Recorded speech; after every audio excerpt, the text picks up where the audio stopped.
గురుర్బ్రహ్మ గురుర్విష్ణు గురుదేవో మహేశ్వర గురు సాక్షాత్ పరం బ్రహ్మ తస్మై శ్రీ గురవే నమః. గురుగారు, నా పేరు మహేష్ బాబు. మాది ముద్దనూరు, కడప డిస్టిక్. ఆ నన్ను గీతాలక్ష్మి మేడం బెంగళూరు నుంచి పరిచయం చేశారు. గీతాలక్ష్మి మేడం గారు, గురువు గారు గ్లో బాగుంది, ఫిజిక్ ఆల్రెడీ అప్పుడే వచ్చేసింది, నేను సన్నగా ఉన్నా కూడా బాగా నీట్ గా ఉంటుంది గురువు గారు. తర్వాత వచ్చేసి నాకు ఒక అద్భుతం జరిగింది గురుగారు. నాకు చిన్నప్పుడు భుజము వంపు లేదు. 8th క్లాస్ లో బ్యాగ్స్ పోయడం వల్ల మనిషి కొద్దిగా బెండ్ అయిపోయినాను ఇలా. ఆ బెండ్ పోయింది గురువుగారు ఇప్పుడు. అసలు ఇది ఎంత వండర్ అంటే, నేను ఇంకా అందరి దగ్గరికి వెళ్తాము, ఇలా వెనక్కి వెనక్కి ఇలా తిరగటము చూపించేయడము. చూడండి నాకు ఇది ఎలా తగ్గిపోయిందో. అసలు ఇది మామూలుగా అయితే ఇంపాసిబుల్. అట్లా నేను ఎవరిని చూడలేదు. అది ఎట్లా పోయిందో గురువు గారు. అసలు మెడిసిన్ వాడలేదు, ఏం వాడలేదు. మెడిసిన్ వాడినా పోతుంది. నేను అశ్వగంధ వాడాను, ఇట్లా ఎన్నో వాడి చూశాను. అవి ఆయుర్వేద కొద్దిగా తెలుసు కాబట్టి చూస్తూ వచ్చాను, కానీ ఎక్కడ పోలేదు. ఇప్పుడు నాకు ఆశ్చర్యం అవుతుంది. చిన్నప్పుడు వంపు గురువు గారు, అది నాతో లేకుండా పోయింది. మీరు అలా చేశారంతే. ఇంకా ఒక్కొక్కసారి మీ మీద విపరీతమైన నమ్మకం వచ్చేస్తుందండి. ఒక్కొక్కసారి ఎక్కడో అనుమానం తగ్గుతుంది. ఏంటి ఇది అనుకుంటాను. ఒక్కొక్కసారి అనుమానం ఎంత బలంగా అనిపిస్తుందని. కానీ మీరు చేసేదంతా పర్ఫెక్ట్ గా ఉందని తెలుసు, బాగుందని తెలుసు, కానీ అనుమానం వస్తుంది ఒక్కొక్కసారి. అది ఎందుకో ఏమిటో అర్థం కాదు. మళ్ళీ ఒక్కొక్కసారి విపరీతమైన నమ్మకం. ఉదయం పూట 3 గంటలకు 4 గంటలకు గుర్తొస్తే, గురువులను తలుచుకుంటా ఉంటే ఇంకా ఒళ్ళంతా పులకరించిపోయి వెంట్రుకలు నిక్కవడుచుకొస్తుంటాయి. అంత బాగుంటుంది. నాకైతే వంపు పూర్తిగా వెళ్ళిపోయింది గురువు గారు. తర్వాత నేను 3 పిల్లలతో కూడా L1 చేయించున్నాను. ఇప్పుడు ఈ మాట ఎందుకు చెప్తున్నానంటే, L2 వాళ్లకు చెప్పాల్సిన అవసరం లేదు, ఆల్మోస్ట్ ఆల్ తెలిసి ఉంటుంది. L1 వాళ్లకు, ప్రజలకు చెప్తున్నాను గురుగారు ఈ వీడియో ద్వారా. నేను చెప్పాలనుకున్నది ఏమిటంటే, ఎవరైనా సరే ఇది అందరూ చేయవచ్చు. ఎందుకంటే చిన్నపిల్లలు చేయొచ్చా లేదా అని అనుకోవద్దు. 6 ఇయర్స్ పాప, అంటే 6 అయిపోయి 7 ఇయర్స్ మా పాపకు. మా పాప చేసింది కాబట్టి అందరూ చేయవచ్చు. పాపే చేయగలిగిందంటే పెద్దవాళ్ళు మరీ ఈజీగా చేస్తారు. అలాగే నేను ఫీడ్బ్యాక్లు చాలా మందిని చూస్తున్నాను. పేషెంట్లు కూడా అసలు ఇన్సులిన్ మేము 4 డోసులు ఇంజక్షన్లు వేసుకుంటామంటున్నారు. అటువంటిది సింగిల్ డోస్కి వచ్చిన వాళ్ళు, అసలు షుగర్ కంట్రోల్ అయిన వాళ్ళు, ఒక్కొక్కసారి ఎంత వండర్స్ అంటే, అవి నాకు జరగలేదు కానీ, అంటే నాకు గ్యాస్ట్రిక్ తప్ప వేరే ఏం లేదు, కానీ ఎంత వండరు, ఎంత ఆశ్చర్యం అనిపిస్తుందంటే, ఇలాగ కంటిన్యూ అయితే గురువుగారు హాస్పిటల్ అన్ని మూవిచ్చేస్తాం గురుగారు మనం. వాస్తవంగా కూడా మూవిచ్చేయాలి. ఎన్ని హాస్పిటల్స్ తో పని లేదు. 6 ఇయర్స్ నుంచి నేను హాస్పిటల్కి పోకుండా పిల్లలను ఇంట్లోనే మన తులసి ఆకులు, మెంతులు, మిరియాలతోనే ట్రీట్ చేస్తున్నాం.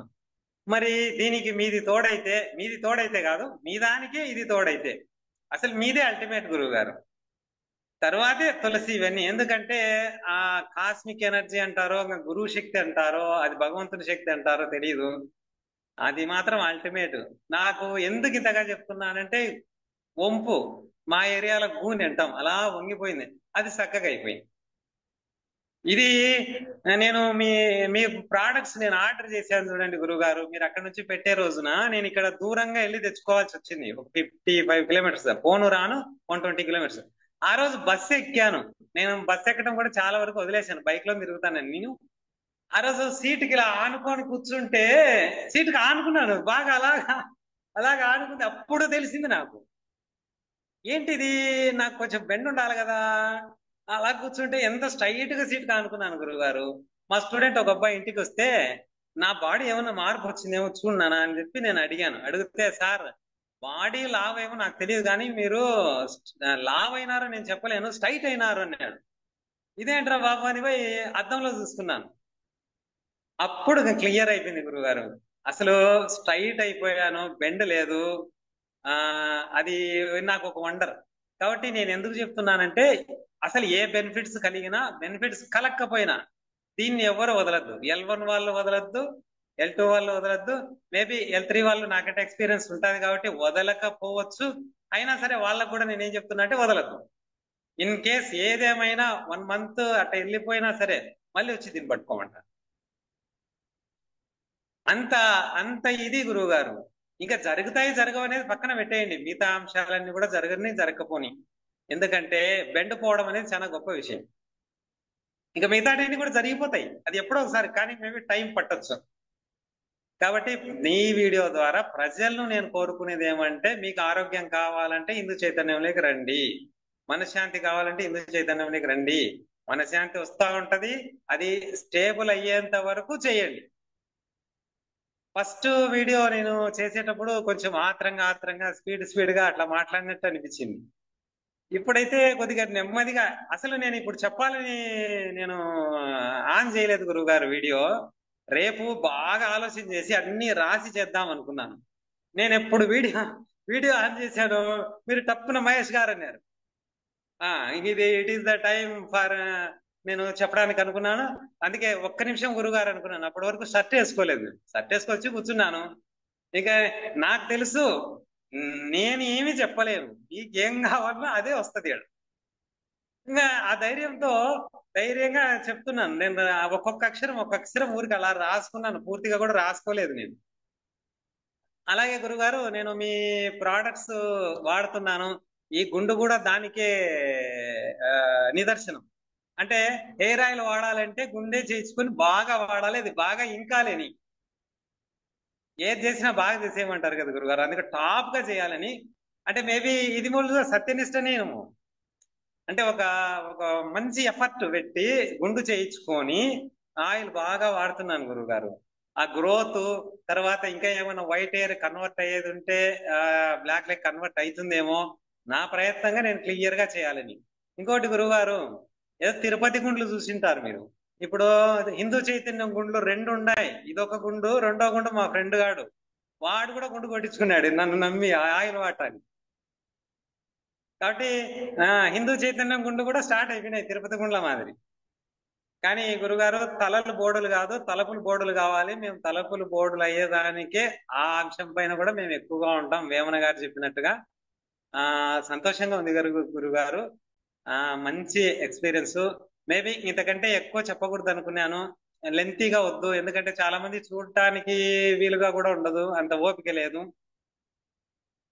కాబట్టి ఎవ్వరు ప్రజలందరికీ కూడా నేను చెప్పేది ఏమంటే, అందరూ కూడా ఇది ఎవరికెవరికైతే వీడియో షేర్ అవుతుందో, నా వీడియోనే కాదు హిందూ చైతన్యం వీడియో ఖచ్చితంగా మీరు అటెండ్ అవ్వండి. అయిన తర్వాత 1 మంత్ అసలు మీరు ఎలాగైనా సరే చెయ్యండి. ఒక గురువు గారిని తిట్టుకుంటే చేయండి, ఈ వీడియో చేసినందుకు నన్ను తిట్టుకుంటూ కూడా చేయండి, కానీ చేయండి. మీకు ఖచ్చితంగా ఏదో ఒకటి జరుగుతుంది, ఏదో ఒక బెనిఫిట్ ఖచ్చితంగా వస్తుంది. అప్పుడు మీరు దాన్ని వదలలేరు. అది ఆధ్యాత్మికంగా కావచ్చు, ఫిజికల్ గా కావచ్చు, మెంటల్ గా కావచ్చు. మీరు గురువు గారితో అలాగ అనుబంధం ఏర్పడింది అనుకోండి, ఇంకెక్కడికి పోలేరు. పోయినా కూడా మళ్ళీ ఇక్కడికి రావాల్సిందే చివరికి. నేను పిరమిడ్ మెడిటేషన్ చేశాను, రామచంద్ర మిషన్కి వెళ్ళాను, వస్తున్నాయి అనుభవాలు వస్తున్నాయి. ఓం నమ శివాయ మంత్రం చేశాను అన్నిటికంటే ముందుగా.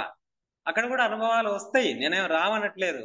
కానీ ఇక్కడ కూడా చూడండి, ఇక్కడ కూడా చూడండి, అసలు ఇది అద్భుతంగా ఉంటుంది, మీకు ఆరోగ్యంగా ఉంటుంది. మొత్తం నాకు తెలిసి తొందరలో ఆంధ్రప్రదేశ్ అంతా కూడా హిందూ చైతన్యం వైపు రావాలి, మంచి బెనిఫిట్స్ పొందాలి.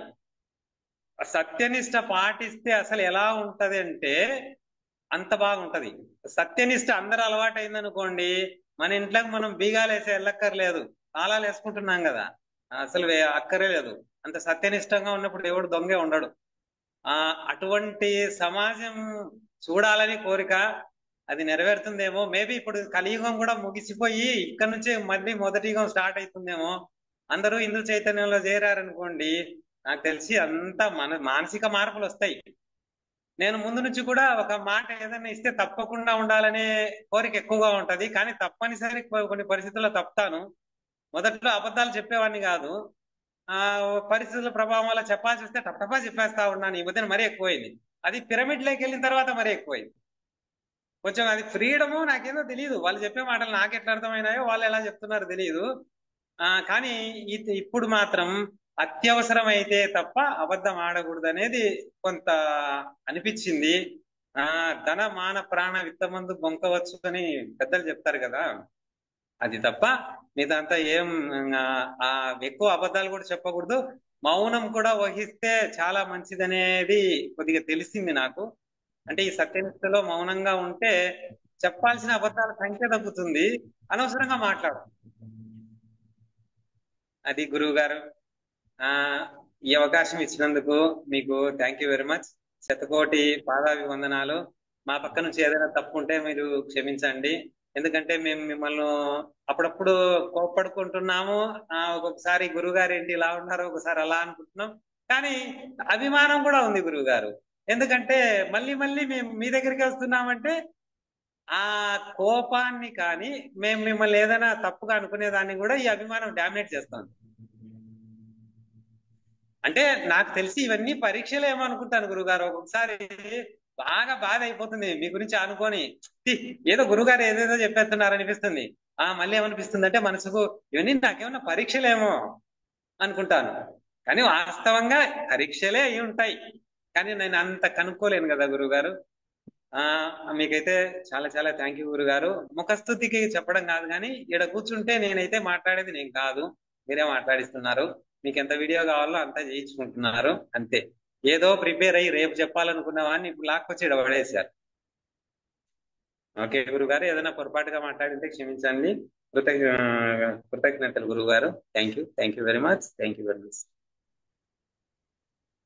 రైట్.